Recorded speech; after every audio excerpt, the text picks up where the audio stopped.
अस्सलाम वालेकुम। कैसे हैं आप? उम्मीद है खैरियत से होंगे, जहाँ होंगे खुश होंगे। अल्लाह ताला ऐसी खुश रखे, सेहत वाली लंबी उम्र दे। ज़िंदगी में कभी भी किसी का मोहताज न करे। जितने लोग परेशान हैं अल्लाह ताला उनकी परेशानियां दूर फरमाए, जितने लोग बीमार हैं अल्लाह ताला उन्हें सेहत दे, और जितने लोग अब हम में नहीं रहे अल्लाह ताला उनकी बख्शिश फरमाए। मेरी दुआ है आपके लिए, मुझे और मेरी फैमिली को भी अपनी दुआ में याद रखा करे। चलते हैं आज की स्टोरीज की तरफ। स्टोरी शुरू करने से पहले आयतुल कुर्सी का इज़हार कर लें, क्योंकि कहा जाता है जब इन मखलूक़ात का जिक्र करते हैं तो बहुत इंटरेस्ट लेने लगती, बहुत करीब आ जाती। आपको डर ना लगे, आयतुल कुर्सी पढ़ लें। चलते अपनी स्टोरीज की तरफ। आज की कहानी एक ऐसे इंसान की है जिसका काम लोगों की जान बचाना था, लेकिन एक रात उसे खुद समझ नहीं आया कि वो किसी मरीज को ले जा रहा था या किसी ऐसी चीज को जिसे समझना उसके बस से बाहर था। ये कहानी है एक प्राइवेट एम्बुलेंस ड्राइवर की।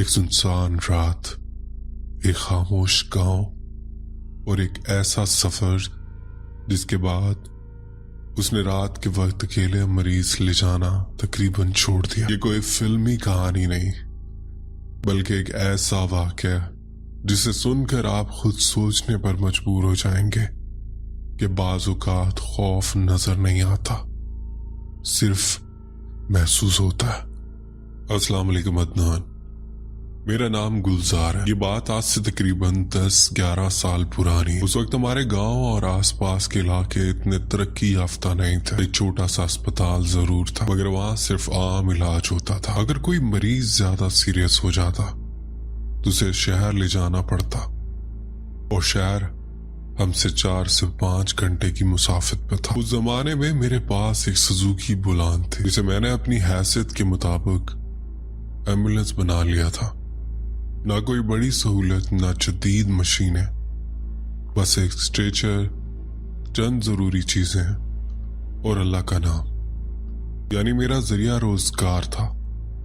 लोग मुझे फोन करते, मैं मरीज को शहर ले जाता, कभी इमरजेंसी, कभी सिर्फ चेकअप के लिए। कभी ऐसा होता है कि 3 दिन कोई काम ना मिलता, और कभी एक दिन में 2 चक्कर लग जाते तो महीने की कमी पूरी हो जाती। लोग दुआएं देते थे, और यही मेरे लिए सबसे बड़ी कमाई थी। अब मैं ये काम छोड़ चुका हूँ, बच्चे बड़े हो गए हैं, कमाते हैं, अल्लाह उनको खुश रखे।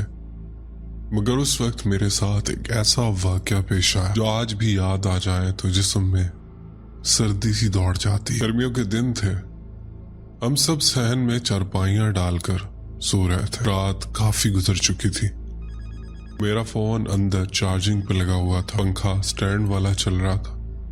उसकी आवाज और फोन की घंटी साफ सुनाई देने लगी, मगर शायद मेरी बेगम जाग गई। उसने मुझे हिलाकर कहा, आपका फोन बज रहा। मैं आधी नींद में था और उठा, अंदर गया, फोन उठाया। दूसरी तरफ से एक मर्द की आवाज थी, मगर आवाज में अजीब घबराहट थी। उसने अपने गांव का नाम बताया, जो हमारे गांव से चंद किलोमीटर दूर था। कहने लगा, एक मरीज है, हालत ठीक नहीं, शहर ले जाना है। मैं नींद में था, मगर ये मेरा काम था, कभी किसी को मना नहीं किया। चल हमें खामोश रहा, फिर कहा, ठीक है आ रहा हूं। जल्द ही मुंह हाथ धोया, गाड़ी बाहर खड़ी थी, स्टार्ट की, और रात के उस पहर अकेला निकल पड़ा। पता नहीं क्यों उस रात दिल में एक अजीब सी बेचैनी थी। ऐसा नहीं कि पहली बार रात को जा रहा था, मैं सैकड़ों दफा रात के वक्त मरीज ले जा चुका था, मगर उस रात दिल बार बार कह रहा था कुछ ठीक नहीं है। मैंने खुद को समझाया शायद नींद पूरी नहीं हुई, रास्ता ज्यादा अच्छा नहीं था, कच्ची सड़कें, अंधेरा और गाड़ी की हेडलाइट्स के अलावा कुछ नजर नहीं आ रहा। तकरीबन 2:30 या 3 बजे के करीब मैं उस गांव में पहुंचा। पूरा गांव बिल्कुल खामोश, हर तरफ सन्नाटा। मगर जिस जगह मुझे बुलाया गया था वहां गली के बाहर काफी लोग खड़े थे, मर्द, औरतें, बुजुर्ग, जैसे सब किसी इंतजार में हो। जैसे ही मेरी गाड़ी रुकी, एक आदमी फौरन आगे आया। उसने कहा, गाड़ी दरवाजे के सामने लगा लो। मैंने गाड़ी लगाई, दरवाजा खोला, और 2 औरतें एक औरत को सहारा देकर बाहर लाई। उसकी उम्र तकरीबन 30-35 साल होगी। वो नींद बेहोश सी लग रही थी। उसे एम्बुलेंस के पीछे लिटा दिया गया। मैं इंतजार करने लगा कि कोई साथ बैठेगा। आमतौर पर कोई ना कोई तिमारदार जरूर साथ जाता है, मगर डिग्गी बंद कर दी गई और सब लोग खामोश खड़े रहे। कुछ लम्हे गुजरे, फिर वही आदमी मेरे पास आया और बोला, आप चलें। मैं हैरान हुआ, अकेली? कोई साथ नहीं जाएगा? वो बोला, इसके बच्चे हमने रख लिए, शोहर दुबई में है, उसे दिन में इन्फॉर्म कर दिया था, आप अस्पताल पहुंचे, वो आपको वहीं मिले, बस आप किसी तरह इसे अस्पताल पहुंचाए। मैंने बहुत कहा कि कम से कम कोई बुजुर्ग औरत ही साथ बिठा दो, मगर किसी के चेहरे पर रजामंदी नहीं थी, अजीब सी खामोशी थी।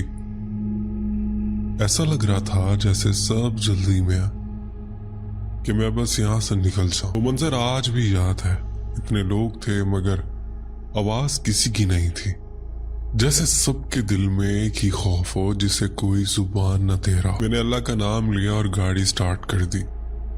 कच्ची सड़क पर गाड़ी उछल रही थी। कुछ देर बाद पीछे औरत की आवाज आने लगी, जैसे कोई तकलीफ में हो, मगर उसकी आवाज आम मरीजों जैसी नहीं थी, एक अजीब सी की आवाज जो मुसलसल चलती रही। मैंने कहा, मेरी बहन, हिम्मत रखो, पहुंच जाएंगे। मैंने तसल्ली थी। वो जवाब में सिर्फ एक अजीब सी आवाज निकालती, जैसे बात करना चाहती हो मगर अल्फाज ना निकल रहे। रास्ता सुनसान था, दोनों तरफ दरख्त और बीच में सिर्फ मेरी गाड़ी की रोशनी। मैं बार बार रियरव्यू मिरर में देखता कि वो सांस ले रही है या नहीं। उसका सीना ऊपर नीचे हो रहा था, इसलिए मैं खुद को तसल्ली देता रहा कि मरीज जिंदा है, मगर दिल में बेचैनी बढ़ती जा रही थी।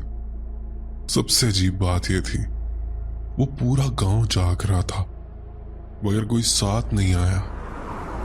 तकरीबन 1.5 घंटे बाद मैं पक्की सड़क पर आ गया। थोड़ी देर बाद एक ढाबा आया, मुझे वॉशरूम जाना था, काफी देर से रोके बैठा था। मैंने गाड़ी साइड पर लगाई और जल्दी से नीचे उतर गया। वहां एक जीप खड़ी थी, एक आदमी चारपाई पर बैठा चाय पी रहा था और उसके पास एक बड़ा नस्ली कुत्ता था जिसे जंजीर से बांधा हुआ था। मैंने बस सरसरी नजर डाली और वॉशरूम की तरफ चला गया। अभी मैं अंदर ही था कि बाहर से कुत्ते के जोर से भौंकने की आवाज आने लगी, ऐसी आवाज जैसे वो किसी चीज पर भौंक नहीं रहा था बल्कि किसी चीज से डर रहा हो। मालिक उसे चुप करा रहा था मगर वो काबू में नहीं आ रहा था। मैं जल्दी से बाहर आया और जो मंजर मैंने देखा उसने मेरे कदम वहीं रोक दिए। कुत्ता मेरी एम्बुलेंस के करीब खड़ा था और अजीब अंदाज में पीछे हटकर भौंक रहा था। उसकी आवाज में गुस्सा था और खौफ। और उसी लम्हे मैंने देखा कि एम्बुलेंस के अंदर लेटी वही औरत आहिस्ता आहिस्ता उठकर बैठ गई। मैं चंद कदम दूर खड़ा था। मेरी नजर एक ही वक्त में 2 चीजों पर थी, एम्बुलेंस के अंदर बैठी वो औरत और उसके सामने भौंकता हुआ कुत्ता। कुत्ता मुसलसल पीछे हट रहा था, वो करीब आता, जोर से भौंकता, फिर अचानक जैसे किसी अनजान खौफ से पीछे हट जाता। उसकी दुम नीचे थी, कान पीछे की तरफ झुके हुए थे। वो हमला करने के अंदाज में नहीं था बल्कि साफ लग रहा था कि वो किसी चीज से डर रहा। मेरे दिल की धड़कन तेज हो गई। मैंने खुद को समझाया कि शायद अचानक उठने की वजह से कुत्ता घबरा गया, मगर अंदर कहीं ना कहीं एक आवाज कह रही थी कि मामला आम नहीं है। उसी दौरान कुत्ते का मालिक तेजी से मेरे पास आया। उसने आहिस्ता आवाज में कहा, भाई इसे ले और यहां से निकल जाओ। मैंने हैरान होकर उसकी तरफ देखा। वो मेरी आंखों में देखने से भी गुरेज कर रहा था।